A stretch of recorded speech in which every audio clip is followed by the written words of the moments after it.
Halo semua, perkenalkan kami kelompok 1, saya Joni Sidian. Saya Dirus Matupang, saya Melisa Situmarang. Saya Denny Situmariono. Di sini kami akan menjelaskan materi mengenai distribusi frekuensi, ukuran nilai sentral, dan ukuran letak. Silakan tonton videonya.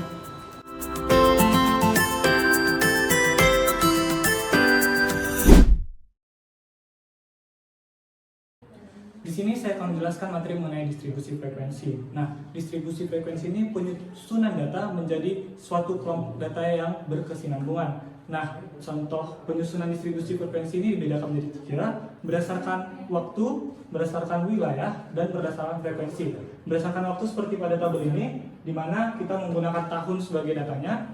Berdasarkan wilayah kita bisa lihat di sini, di mana saya menggunakan kota sebagai datanya, dan yang terakhir berdasarkan frekuensinya, di mana saya menggunakan rentang angka sebagai datanya. Dan penyusunan distribusi frekuensi ini dapat dibedakan menjadi 2 berdasarkan kategori dan berdasarkan numerik. Berdasarkan kategori itu yaitu data bersifat kualitatif, di mana berdasarkan sifat atau segala macamnya seperti ini, di mana kita tidak menggunakan angka untuk datanya. Dan berdasarkan numerik itu yaitu data kuantitatif, di mana kita menggunakan angka seperti pada tabel ini, kita menggunakan angka pada datanya. Di sini saya akan memberikan contoh cara membuat tabel distribusi frekuensi. Nah, tabel distribusi frekuensi itu kan terdiri dari interval kelas, jumlah kelas, frekuensi, dan data. Nah, yang pertama dari data tunggal ini kita akan mencari jumlah kelasnya, yaitu menggunakan rumus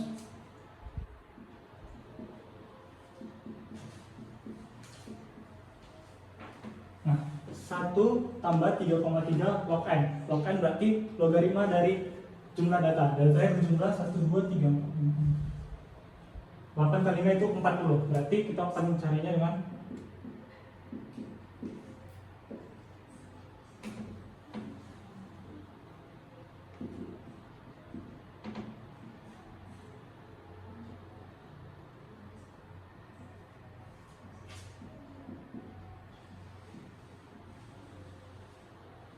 Nah, saya sudah mencari jumlah kelasnya, itu 1 tambah 3,3 log 40. Kita mendapat yaitu 6,3, kita bulatkan menjadi 6.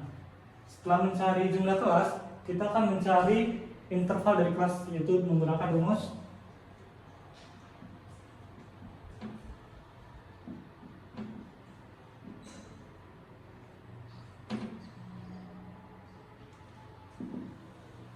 interval kelas, yaitu data terbesar dikurang data terkecil dibagi jumlah kelas. Nah, jumlah kelas yang kita dapat tadi yaitu 6.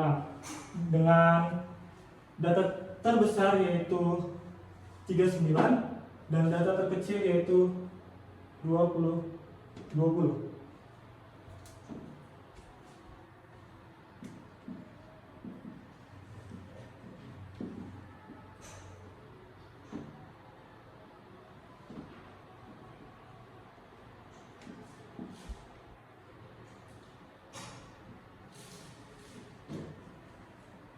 Nah, setelah mencari interval kelasnya yaitu Xmax kurang Xmin bagi K, kita mendapat 3,1. Nah, 3,1 ini kita bulatkan menjadi 4. Kenapa tidak 3? Karena pembulatan pada interval distribusi frekuensi ini menggunakan pembulatan coba-coba.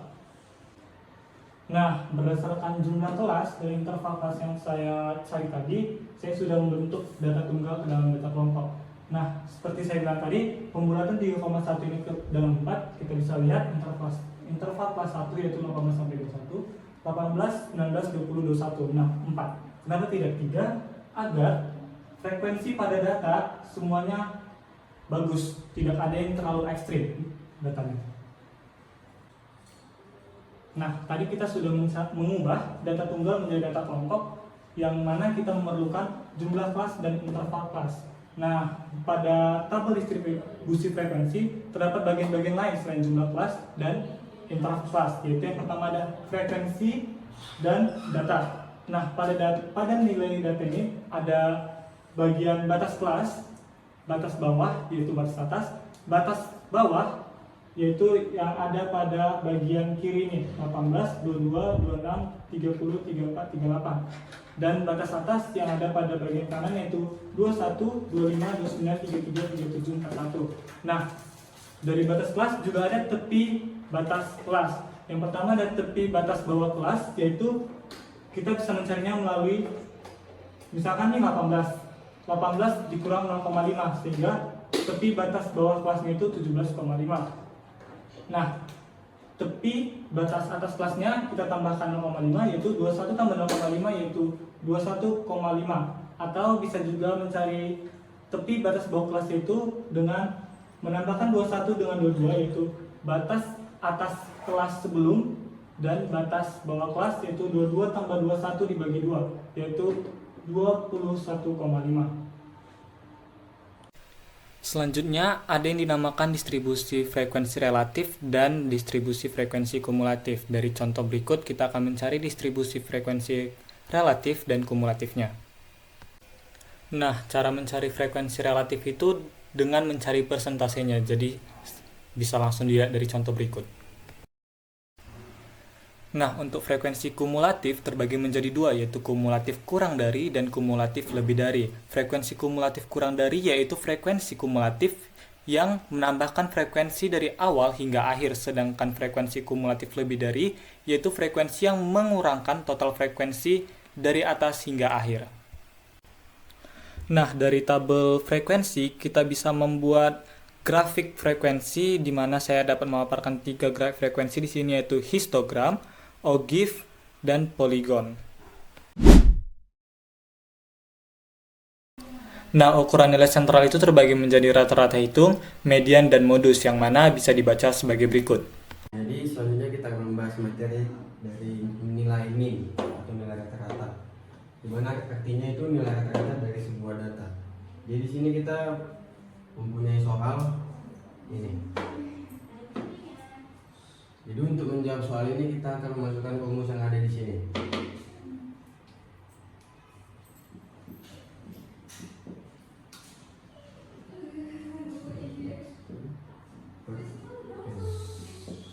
Nah, sigma xi di sini artinya total dari semua jumlah data yang di sini.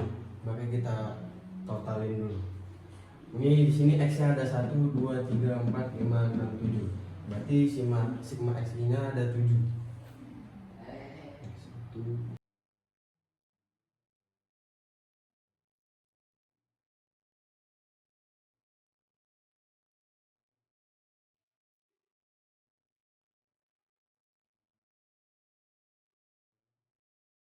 N di sini artinya total banyak datanya itu ada 7. Berarti bagi 7. Nah, sini maka kita tambahkan 170 tambah 160 tambah 60 tambah 145 tambah 105 tambah 140 tambah 95, yaitu hasilnya ada di 975. 975 dibagi 7. Hasilnya kita dapatkan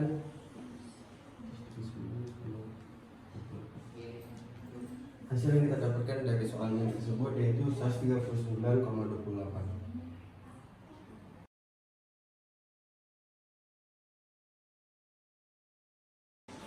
Nah, sesudah min tunggal, selanjutnya kita bahas min yang dikelompokkan.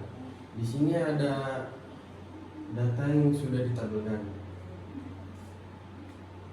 Di sini ada rumus untuk mencari min yang dikelompokkan.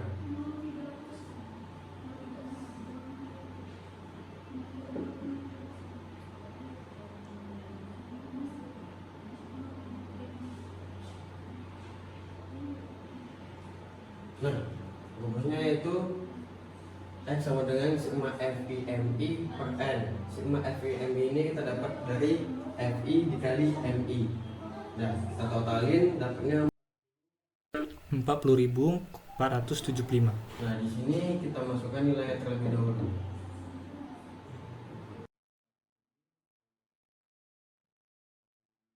Dibagi N.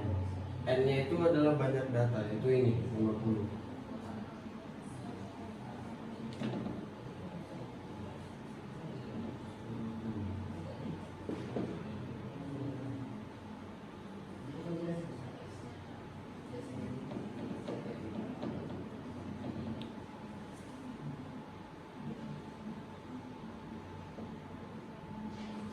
Nah, nilai yang kita dapat setelah kita memasukkan rumus yaitu 809,5.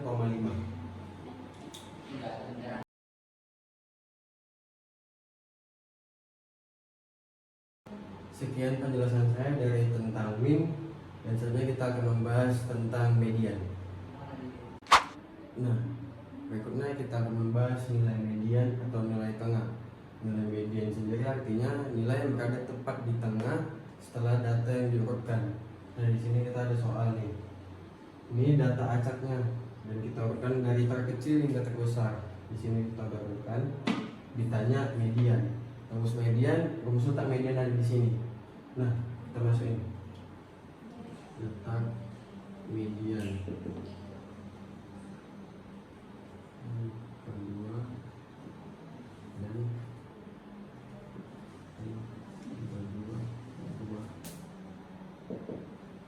Nah, di sini M-nya itu ada 10 atau banyak data. 1, 2, 3, 4, 5, 6, 7, 8, 9, 10.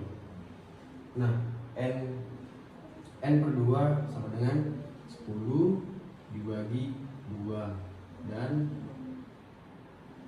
N tambah 2 dan N ditambah 2 sama dengan 10 tambah 12 dibagi 2.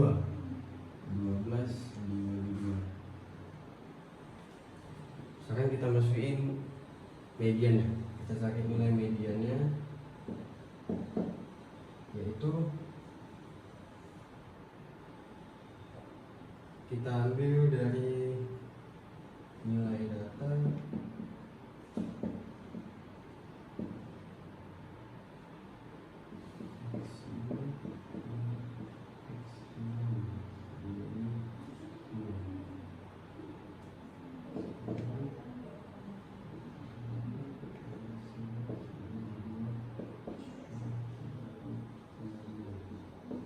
Nah, kenapa X5 dengan X6?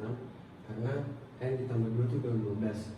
Kita ambil nilai X5 dan nilai X6. Kita buat dulu X-nya biar nggak bingung. X4, di sini X5, di sini X6.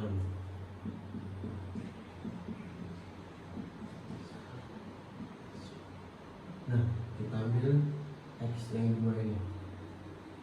Dan hasil yang kita dapatkan 8,5.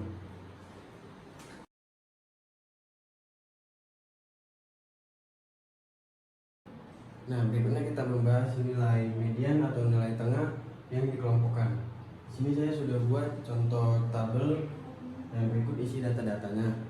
Dan di sini saya sudah membuat rumusnya, letak mediannya itu N per 2 dan rumus mediannya itu L ditambah N per 2 dikurang FC dikali C per FM. Langsung saja di sini ditanya median dan kita akan memasukkan rumus median di sini.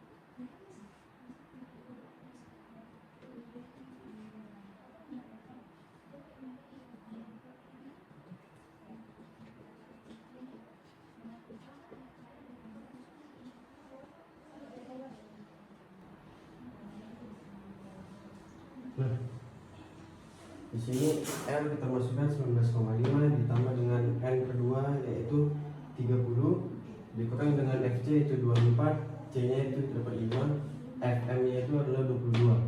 Selanjutnya kita bahas 19,5 ditambah 6 per 22 dikali 5 yaitu ini hasilnya 19,5 ditambah 1,36 dan hasilnya nilai median yang kita dapatkan 20,86. Sekian materi dari median yang telah dikelompokkan.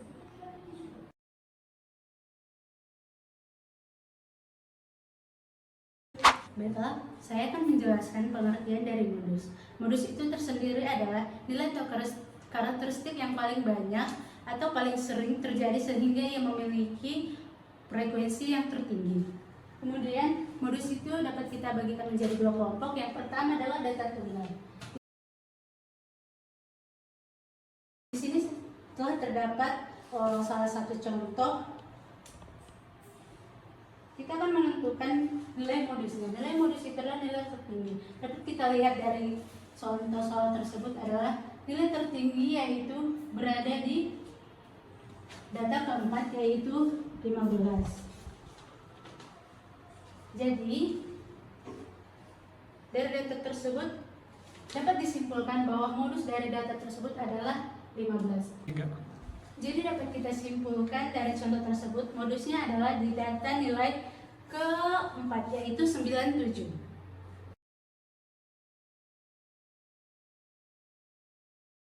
Baiklah, kemudian di sini terdapat contoh kedua yaitu data kelompok. Kemudian kita masuk ke rumus yaitu L. L berada di angka 25, terus 25 kita kurang dengan 0,5 yaitu 24,5. Kemudian D1-nya yaitu 23 kurang 8, 15. Lalu D2-nya 23 kurang 10, 13. Kemudian kita kalikan dengan intervalnya yaitu 5.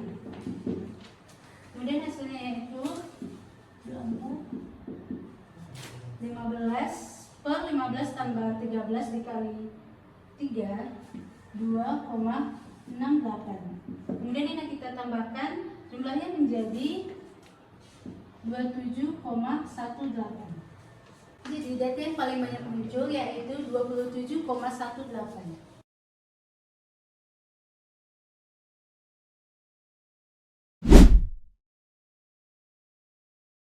Selanjutnya ada ukuran letak yang mana terbagi menjadi kuartil, desil, persentil yang penjelasannya sebagai berikut. Baiklah, kemudian saya akan menjelaskan mengenai materi kuartil. Kuartil dapat dibagi menjadi dua yaitu data tunggal dan data kelompok. Yang pertama, kita akan mempelajari mengenai data tunggal. Yang paling utama adalah kita harus menyusun datanya mulai dari terkecil sampai yang terbesar ataupun sebaliknya. Kemudian lalu kita masukkan ke dalam rumus. Baiklah, di sini kita akan mencari kuartil yang pertama, yaitu K1. Dengan rumus LKX, X dikali N tambah 1 per 4. Yang paling utama adalah kita harus mengetahui X itu apa. X itu adalah kuartil yang kita cari, yaitu kuartil pertama. Kemudian N-nya adalah 11, yaitu jumlah data. Kemudian ditambah 1, lalu dibagi 4. Kita kalikan, yaitu 1 dikali 11 tambah 1 sama dengan 12, lalu dibagi 4. Hasilnya yaitu 3. Jadi K1 adalah sama dengan X3, kemudian X3 adalah 52. Jadi kuartil pertama pada data yaitu 52.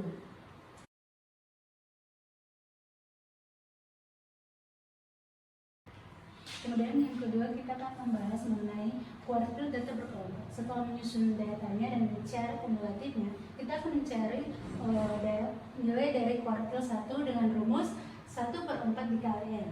Itu 1, N-nya sama dengan 50, kemudian dibagi 4, hasilnya yaitu 12,5. Kemudian setelah mendapatkan nilai LK1-nya, kita masukkan ke rumus kuartil, yaitu L-nya adalah 61 dikurang 0,5, hasilnya adalah 60,5. Kemudian intervalnya adalah 10, LK-nya 12,5, lalu FK-nya yaitu 5, FX-nya adalah 12. Kita hitung. Pertama, kemudian kita kalikan 12,5 dikurang 5 per 12, hasilnya yaitu 0,625. Kemudian kita jumlahkan, hasilnya menjadi 66,75. Jadi kuartil pertamanya adalah 66,75.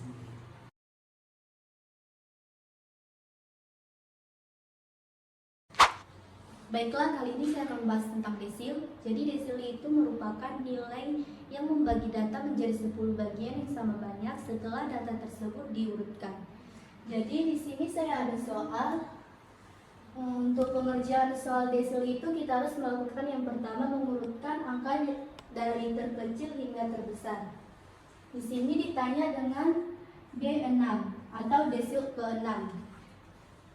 Masuk ke dalam rumus.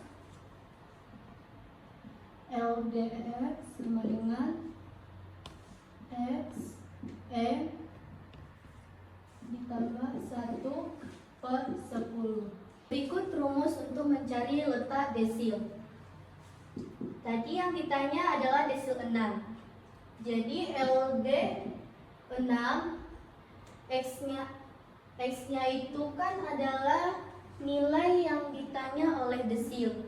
Berarti di sini adalah 6. N merupakan jumlah dari seluruh data. Jumlah dari seluruh data ini banyaknya adalah 14. Ditambah 1/10. Jadi 14 ditambah 1 adalah 15. Lalu 15 dikali dengan 6 adalah 90. 90 dibagi dengan 10 adalah 9. Jadi letak dari desil ke-6 adalah ada di yang ke-9. Jadi letak dari D6 adalah X9. Jadi 1, 2, 3, 4, 5, 6, 7, 8, 9. Inilah letak dari D6. D6 X9 sama dengan 10.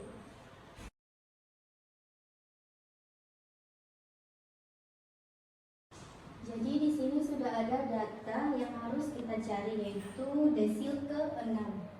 Pertama yang kita cari itu adalah menentukan letak dari desil ke-6. Rumusnya adalah LDX sama dengan X dikali N/10. X-nya adalah 6 dikali jumlah dari frekuensi kumulatif. Frekuensi kumulatif yaitu 100 per 10. 6 dikali 100 adalah 600 dibagi 10 sama dengan 60. Jadi letak dari desil 6 adalah 60 yang berada di sini. Baiklah, kita akan lanjut untuk memasukkan ke dalam rumus tersebut. Jadi LDX-nya adalah 65,5 ditambah dengan 60 dikurang 47 per 17 dikali intervalnya adalah 8 sama dengan 65,5 ditambah 60 dikurang 47 dibagi dengan 17 itu adalah 0,76 dikali dengan 8. Demikian hasil data tersebut adalah 71,58.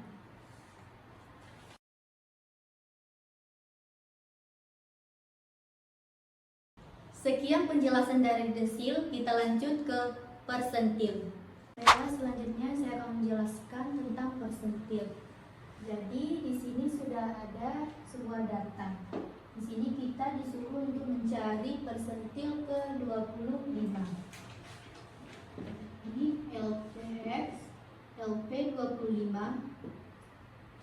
Untuk nilai P-nya itu yang harus kita cari adalah 25. N-nya adalah 11 tambah 1, 100 sama dengan 11 tambah 1 adalah 12. 12 dikali 25 adalah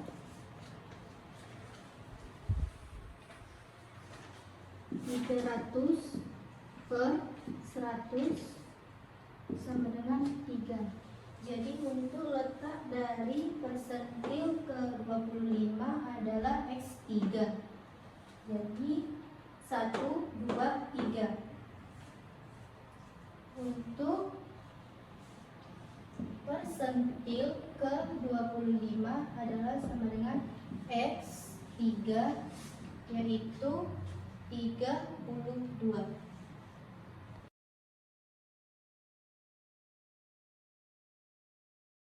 Baiklah, kita akan mencari persentil ke 10.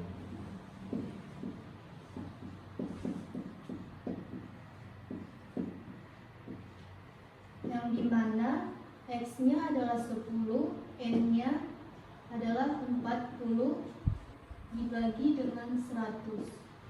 10 dikali 40 adalah 400 dibagi dengan 100 sama dengan 4. Jadi letak dari persentil ke 10 adalah 4, yang dimana ada di sini. Selanjutnya kita akan masuk ke dalam rumus. Nah, jadi Lx itu adalah titik kelas 41 dikurang 0,5 adalah 40,5 ditambah LP itu adalah 4 dikurang dengan frekuensi kumulatif 3 per 5. Ini dia. Intervalnya adalah 10. Selanjutnya adalah 40,5 ditambah 4 dikurang 3 adalah 1. 1 dikali 10 dibagi dengan 5 adalah 2. Jadi 40 di 5 ditambah 2 adalah 42,5. Jadi untuk persentil ke 10 adalah 42,5.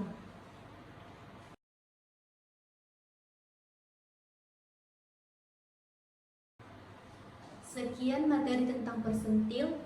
Terima kasih.